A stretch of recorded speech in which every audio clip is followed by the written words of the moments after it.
ഒരു self esteem, spiritual self എക്സ്റ്റീമാണ്.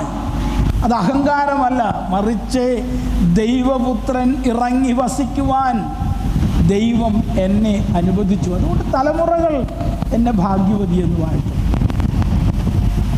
അത് ഈ വിളക്കിൻ്റെ മാഹാത്മ്യം അറിയാൻ പാടില്ലാത്ത വിധം പൈശാചികത ഒരു സഭയിലേക്ക് കടന്നു വന്നാൽ അവർ പറയും മാതാവ് വേണ്ട.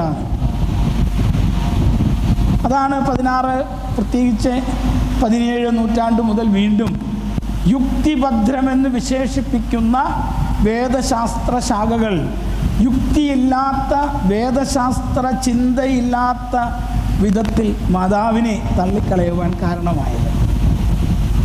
നിങ്ങൾക്കറിയാം, ബലഹീനനായ ഞാൻ ഇപ്പോൾ സഭകളുടെ ദേശീയ കൗൺസിലിൻ്റെ അധ്യക്ഷനാണ്.